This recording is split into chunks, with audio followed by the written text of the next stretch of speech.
started working from this premises yesterday. And so you're among the first visitors to be received. And I want to thank you for your kind congratulations. As you said, during the campaign, we had the opportunity to meet some of you when we met with the clergy of the Volta region. And on that occasion, you prayed for us that God should guide us safely through the campaign, and also God should grant our heart's desire. For those two requests, I'm happy to report that God listened to you and granted them. We crisscrossed the length and breadth of this country, drove more than 30,000 kilometers during the campaign without incident, not a single scratch to any individual. And so for that, we thank the Almighty. Aside from that, our heart's desire, everybody knows what it was to achieve victory in the elections.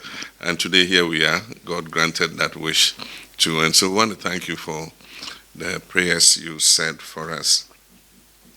We know that Ghana is not the beacon of democracy and a peaceful oasis of stability as it is without the intercessory prayer that's offered by people of all faith to Almighty God to continue to prosper our nation. And I know that God's favor continues to be on our country, and that is why we're fortunate to be able to go about our day-to-day activities in peace, unlike in many other countries. We thank God for the peaceful coexistence we have between religions in our country. It's not the same in many places. In many places, religion has become the instrument of strife and division amongst people, but not so in Ghana. In Ghana, we live in peace, we interact as people of different faith, and I think that is a blessing that God has given us. And so for that, as I announced during the campaign, we will work with the clergy and people of all faiths to institute the National Day of Prayer and Thanksgiving again. We think that we should take a day in the year to offer thanks to God for what he has done. And the Bible says that if we thank him for his favors, he would add more blessings to us. And so we'll do that. We all felt proud at the inauguration on 7th January at the attention that Ghana got as a result of the smooth transition of power from one administration to the other. And this was reflected in the number of international visitors that we received. I mean, it was a record number of heads of state and prime ministers and foreign ministers who came to attend that function. And so it shows that the whole world's attention is on Ghana to continue to maintain our constitutional and democratic governance, to set the standard for media freedom and the rights of the people, to make sure that we protect people's human rights, and that we're able to create opportunities for our people to be able to achieve their full potential. With this attention that Ghana has had, we have an objective to evaluate and reset from time to time. For any organization or any venture anybody is involved in, you continue to monitor the progress you make. And from time to time, you must do a reset and make sure that things are on the right track. I think we had such a moment. In 1992, we adopted a new constitution. We've been operating that constitutional governance for the last 32 years or so. And the time has come for us to look at that whole construct again and make adjustments to make sure that we continue to progress. Recent opinion polls have shown a reduction in the faith of our people in our democracy, and it was reflected on that day, unfortunately, or should I say fortunately, when there was an introduction of heads of states from very many different countries. And the applause that was given to the head of state from Burkina Faso was the loudest. And so that should tell us something, that as politicians and Democrats, we need to set up to continue to hold the faith of our young people in our democratic governance. And so these are issues that the church, as the moral voice of society and the conscience of the nation, must continue to be one of the watchdogs.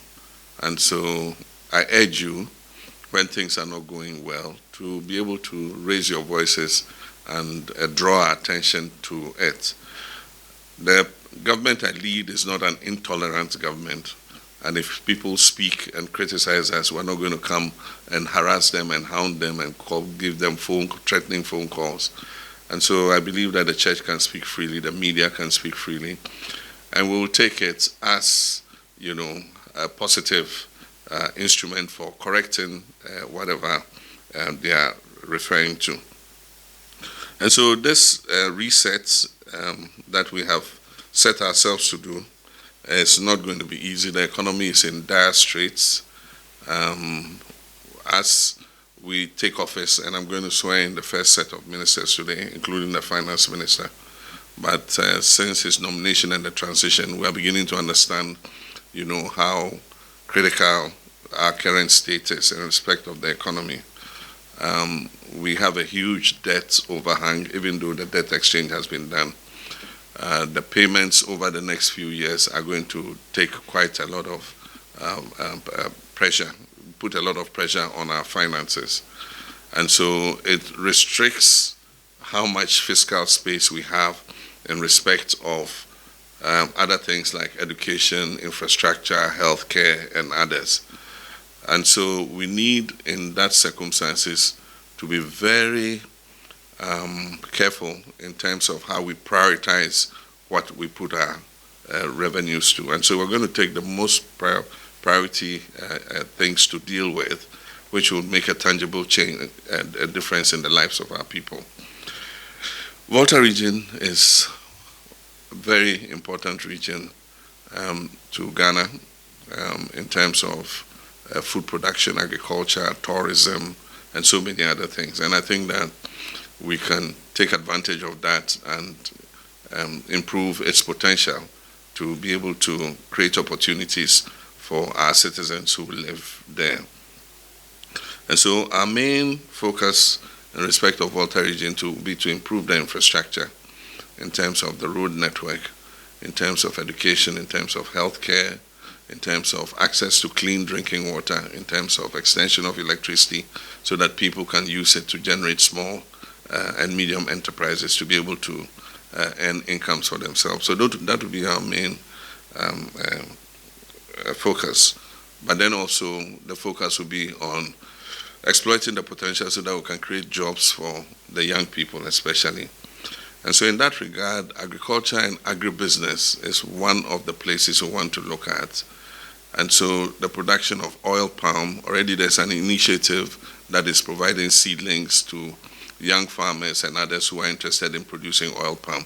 We're not just going to grow the oil palm, we're going to put the processing facilities for the oil palm in the Volta region so that as the farmers harvest,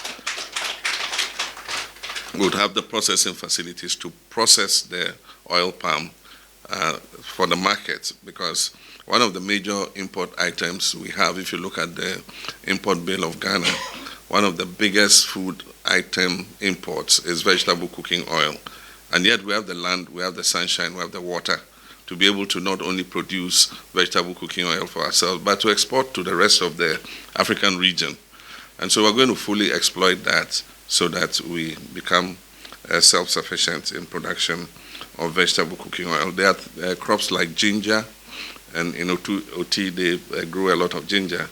And so how do we process this ginger, not only for the Ghanaian market, but for export, so that it brings in more revenue into the area? We have many places in the Volta region where they become big producers of rice. If you go to Afife and all the other places, they are growing rice on quite a good scale. How do we put in the processing capacity to be able to process, package, and brand that rice suitable for the Ghanaian market, so that we can reduce the amount of rice that we import from outside? In my time, we initiated a project to increase cocoa production in the Volta region. A lot of people didn't know that the Volta region was a cocoa growing area. And indeed, cocoa production had slumped at the time we came into office at the time, myself and our late president of blessed memory, Professor Tamils.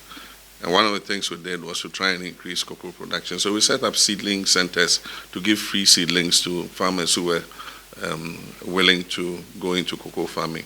And a lot of people took advantage of it. And so since then, cocoa production in Volta region has risen. It has the good atmosphere for growing cocoa because Volta region has fertile lands. Because there's no mining, the lands are not being destroyed, they are not being poisoned, the waters are clean and fresh. And so we'll continue to work on that to increase Volta's role in terms of cocoa production. And aside from that, there is also the potential of cassava. If you go to the Tongu area, they're producing a lot of cassava. And so how do we harness the cassava that's being produced to produce cassava starch, cassava flour, and all the other things, even gari, so that we can provide food for our people. So these are all potential things that we're capable of doing. And as soon as we have the trade, we've formed the Trade, Agribusiness, and Industry Ministry.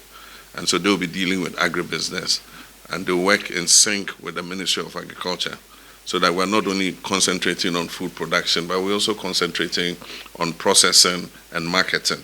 And so that's one of the things we're doing. We built the whole airport with a lot of expectations that it will become a major commercial route for our domestic airlines. And indeed, one of the airlines started, that is Passion Air. And unfortunately, the traffic did not build up as quickly as they had expected. And so they had to hold back and reappraise the strategy for Volta region. I actually tried to find out why. And they were using an aircraft that they have two aircrafts. One is 70 passengers and one is, I think, 50 passengers or so. And so my advice to them was to start with a smaller aircraft, and as the route develops, then you can bring in the larger aircraft. So I think they're reappraising their strategy, and I'm sure once they do that, they might start flights to Ho again. But there's the proposition to use the airport as a pilot training school, a first-class pilot training school for West Africa, so that young people who are interested in training as pilots will come to Ho and train at the Ho airport. That will help us to utilize the airport more. And so we're going to work on that so that we can operationalize it as quickly as possible. With regards to license for churches, I'm not aware of this thing, but once you've raised it, we're going to find out what it's about. Normally, Parliament approves fees and levies and licenses, and so unless it is something that was approved by Parliament, I don't think that anybody can be charging licenses for churches. But we'll find out, and if we can get some more details of what it is, we'll follow up and find out what it's. Roads, it's not the Volta region alone, the whole country. And I had the opportunity during the campaign to go to every single constituency in this country. And in every traditional area that I went, no chief was satisfied with the road network. Not only are the roads bad, but the roads that were in fairly good condition have not been maintained, and so they have deteriorated. And so you must have seen Agboje's vetting when he was asked about the roads, and he said that, the MPP government has been unfair to this country in terms of maintenance of roads. And so I kept asking where the supposed 12,000 kilometers of roads were, because I didn't find them anywhere in all the places that I went. But certainly roads are going to engage our attention, because I think that it's one of the most important things on the hearts of all Ghanaians in terms of how we travel. And I've seen fairly good roads that were okay while we're in office that have deteriorated so badly because even routine maintenance and filling of potholes has not been done. So the potholes have grown bigger, and it becomes quite a difficulty when you have to travel over those roads. So the priorities are to finish the Eastern Corridor Road, because that is a main artery that carries a lot of traffic on our eastern border and brings a lot of food products down from the northeastern part of the country through Volta region to the markets in Accra. So that is going to be one of the #1 priorities. The other two would be to work on the whole to Denu Road, because that's also an important commercial road that links to our eastern neighbor, Togo.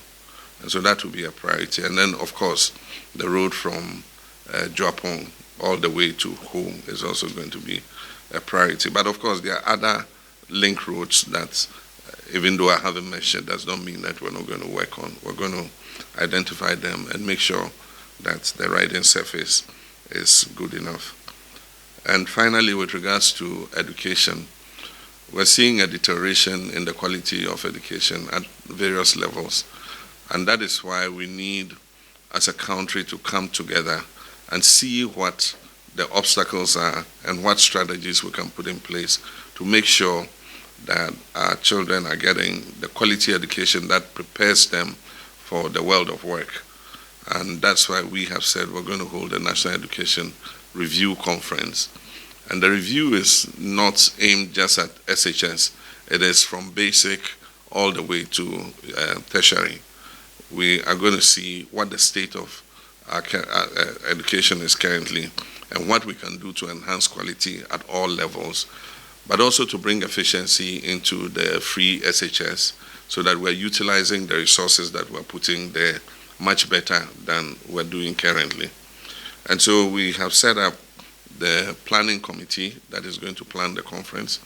Happily, several of our international partners have expressed an interest to support us in terms of that conference. And so when the time comes, I mean, all stakeholders, including the clergy, educational experts, the students themselves, teachers, and indeed all of society will come together and we will appraise what we can do to make our education system more purposeful and more productive for our people. One of the things we need to look at is to see how we can expand technical and vocational education training, because if you look at the direction in which the world is going, there's a higher demand for skilled technicians, middle-level manpower, rather than the current trend where we're all training in the humanities. And so how do we expand technical and vocational education training? And so the last time I was talking to the clergy, and that was to the Catholic bishops, I told them that, look, we don't want any more secondary schools. We want technical and vocational training institutions. And I believe that every district in this country must have a first-class training and vocational educational institution, so that the young people who want to go and train as skilled electricians, skilled plumbers, skilled welders, carpenters, can go and do that, because it will be easier for them to find work than going through and studying a lot of these humanities when there's no job opportunity for people. So those are some of the thoughts that immediately come to my mind. But let me thank you for the visit and thank you for the congratulations. And to say that, yes, we fasted and prayed for victory. But if we fasted and prayed for victory, now is the time to fast and pray even more to be able to successfully turn the fortunes of this country around. And so I urge you not to stop. We still need your prayers times 10 this time in order that we're able to make a success of the mandate that Ghanaians have given us. So I thank you very much. Thanks for watching. Please like, subscribe, and click on the bell for more updates.